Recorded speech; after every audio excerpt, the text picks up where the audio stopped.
Assalamualaikum warahmatullahi wabarakatuh.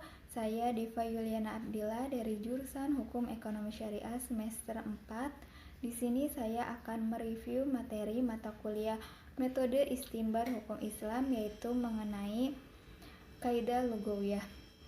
Sebelum masuk ke pembahasan mengenai kaidah lugawiyah, pada pertemuan sebelumnya telah dijelaskan mengenai apa itu tahriz. Jadi di sini saya akan menjelaskan kembali secara singkat mengenai apa itu tahriz. Tahriz berarti mengeluarkan. Nah, mengeluarkan di sini berarti mengeluarkan hukum dari sumber hukum. Proses tahriz adalah mengungkapkan apa yang ingin diungkapkan oleh pembuat hukum. Jadi, tahriz adalah proses yang dilakukan oleh para mujtahid untuk mengungkapkan atau menjelaskan sebuah kalimat tertentu untuk mengemukakan hakikat atau jawaban dari persoalan hukum. Nah, kemudian dasar untuk seorang mujtahid dalam beristihad atau menentukan sebuah hukum yaitu dengan menggunakan sebuah kaidah. Nah, kaidah di sini adalah berupa kaidah fiqhiyah. Kaidah fiqhiyah bermakna dua, yaitu makna dari kaidah yang berarti aturan-aturan, dan yang kedua makna dari fiqhiyah yang berarti pemahaman. Kaidah fiqhiyah berarti pondasi-pondasi yang dilahirkan dari kesamaan pemikiran tentang kasus-kasus tertentu yang telah disepakati oleh para mujtahid. Kaidah fiqhiyah yang disepakati oleh para mujtahid atau para ahli hukum yang berkaitan dengan cara atau proses untuk melakukan tahrijul ahkam, yaitu berupa kaidah al-hukmu yadurru ma'al illati wa wujudan wa adama, yang artinya hukum itu hadir karena adanya sebab musabab. Nah, kaidah ini merupakan pondasi untuk seorang mujtahid dalam melakukan tahrijul ahkam.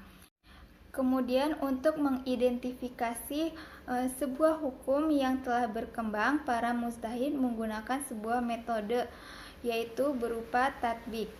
Tatbik berarti melaksanakan, menerapkan, atau menetapkan hukum.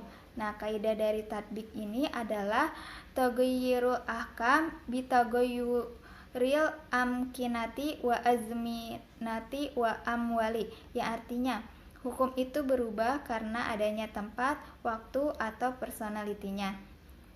Setelah para ulama membentuk dan mengidentifikasi persoalan hukum baik secara teks maupun secara penelusuran konteksnya, maka kemudian para ulama atau para mujtahid tersebut mengklasifikasikan model pembentukan hukum ke dalam 3 model, yaitu yang pertama yaitu teori atau kaidah ma'nawiyah. Teori atau kaidah ma'nawiyah adalah berarti beristinbat menggunakan teori makna dan bukan menggunakan teks. Nah, teori makna di sini berarti mencari substansi dari makna yang terkandung dalam sebuah teks. Teori makna ini ada 13 model. Yang pertama istihsan, yang kedua urf, yang ketiga adat, 4 qiyas, 5 fatwa sahabat, 6 ijma sahabat, 7 ijma, 8 istishab, 9 fatu zariyah, 10 sadu zariyah, 11 maslahah mutabaroh, 12 maslahah musalah, dan yang terakhir yang ke-13 yaitu sarun man qoblana. Kemudian model pembentukan hukum yang kedua yaitu teori atau kaidah tasyri'iyah. Nah, teori atau kaidah tasyri'iyah ini tentang bagaimana cara dari penerapan sebuah hukum. Nah, teori atau kaidah tasyri'iyah ini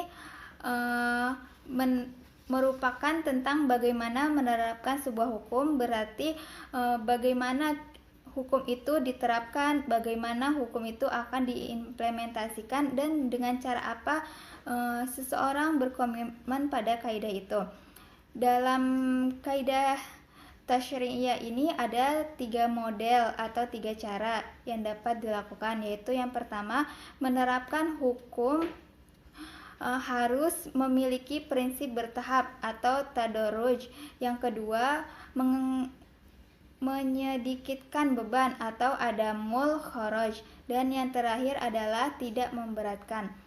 Jadi dari ketiga model atau cara ini para mujtahid harus menggunakannya untuk menentukan suatu hukum. Kemudian model pembentukan hukum yang ketiga yaitu menggunakan teori atau kaidah lugawiyah.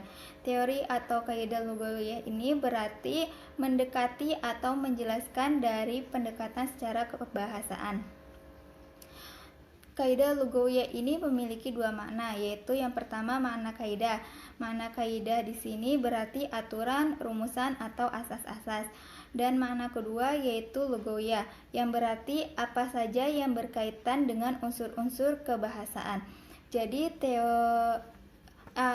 kaidah lugawiyah yaitu aturan-aturan mendasar yang menjadi standar untuk pemahaman ayat-ayat Al-Quran dalam sudut kebahasaan. Nah, teori lugawiyah ini ada 4 model atau 4 cara, yaitu yang pertama cara menyusun, yang kedua bentuk kalimat, yang ketiga bagaimana kalimat itu digunakan, dan yang keempat bagaimana makna kalimat itu. Yang pertama merupakan cara menyusun. Nah, cara menyusun ini dibagi menjadi 4 juga. Yang pertama dilalah ibarah, yang kedua dilalah isyarah, yang ketiga dilalah, yang keempat dilalah itidoh. Kemudian bentuk kalimat. Bentuk kalimat dibagi pula menjadi 4, yaitu muqayyad, mutlak, khas, dan am. Yang ketiga yaitu bagaimana kalimat itu digunakan. Nah, di sini juga dibagi menjadi 4, yaitu kinayah, sharih, majaz, dan juga hakikat. Kemudian yang terakhir yaitu bagaimana makna dari kalimat itu. Di sini dibagi menjadi 2. Makna kalimat bisa berupa jelas maupun makna kalimat yang tersembunyi. Nah, makna kalimat yang berupa jelas ini dibagi menjadi 4, yaitu muhkam, mufassar, nas, dan dohir. Dan kemudian makna kalimat yang tersembunyi ini dibagi menjadi 4 pula, yaitu yang pertama mutasyabihat, yang kedua mujmal, yang ketiga muskil, yang keempat khafi.